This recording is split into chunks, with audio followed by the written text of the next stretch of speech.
Banyak-banyak malaikat ni, ada 10 malaikat yang fardu ain, siapa tak tahu berdosa. Kita tak tahu malaikat yang jaga lubang telinga kita tak berdosa. Dia panggil malaikat hafazah. Malaikat ni dia jaga lubang telinga, lubang hidung, segala lubang yang ada. Dia jaga untuk apa? Dia jaga supaya kadang-kadang lalat tak masuk. Selalu tak lalat masuk hidung? Kenapa lalat tak masuk hidung? Ada malaikat jaga. Semut pun susah nak masuk telinga. Dah lah dia lalu highway ni, banyak kan ada highway berliku-liku ni. Tu tujuan ni telinga. Dah sampai pula ada trap pula, taik telinga, dia tak boleh pergi. Malaikat jaga. Kerana tu apa, mulut juga malaikat jaga. Biasa tak nyamuk masuk mulut? Betul kan? Kenapa tak masuk? Kerana ada malaikat jaga. Kerana tu bila meninggalnya seorang tu, kalau katalah disunatkan kita untuk tutup segalanya, kalau kata tambah mati aksiden, cepat-cepat tutup. Bimbang takut binatang masuk, kalajengking apa. Lepas tu sampai-sampai dah biasanya lamalah bila aksiden dia biar lama kan. Biar terbuka macam tu, nak tunggu polis datang semualah.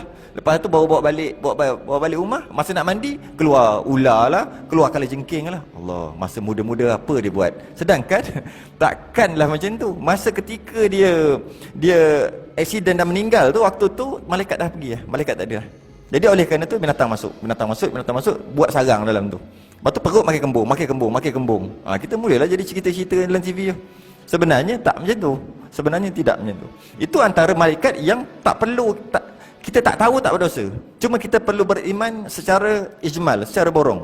Ada 10 malaikat yang mesti kita tahu satu persatu. Kalau kita tak tahu, berdosa. Macam tu juga Rasul. Rasul ada 25. Wajib kita tahu satu persatu. Maksud tahu tu macam mana? Tahu perjalanan hidup dia? Tak. Sebut Nabi Musa, Rasul, cukup lah. Tu maksudnya. Kalau kata Nabi Zakaria ni siapa? Ya ke Nabi? Berdosa dia, fardu ain tu.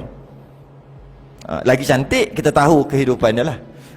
Sebut Nabi Alias, Nabi, alias Nabi. Alias tu siapa? Pula berdosa dia, fardu ain. Tu fardu ain. Jadi macam tu juga dengan malaikat. Malaikat ada 10 yang wajib tahu secara detail, dengan maksud nama dan dia buat apa. Tak tahu berdosa. Dia tak kira siapa. Tak tahu berdosa. Yang pertama, yang paling dikenali, Jibril. Jibril, kerja dia, kena tahu kerja. Tak tahu kerja dia, berdosa. Fardu ain. Kerja dia pembawa wahyu. Pembawa wahyu. Sekarang ni ada kerja dah? Tak ada kerja dah. Jibril relax, pencen. Sebab Nabi akhir zaman telah wafat. Selesai. Tahu satu. Yang kedua, Mikail, pengatur rezeki. Israfil, meniup sangkakala. Tu wajib tu tahu. Israel, yang ni tak tahulah kalau tak tahu. Israel ni cabut nyawa. Malik penjaga neraka. Ridwan penjaga syurga. Raqib penulis amal baik. Atid penulis amal buruk. Munkar penyoal dalam kubur.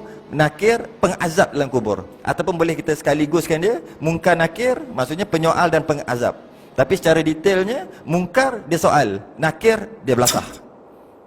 7 petala bumi, korek balik yang kuku. Tanya lagi, Marabuka. Yang kerja memukul, kerja mengazab tu adalah Nakir. Munkar ni dia tanya, Marabuka. Kena jawab lah. Jadi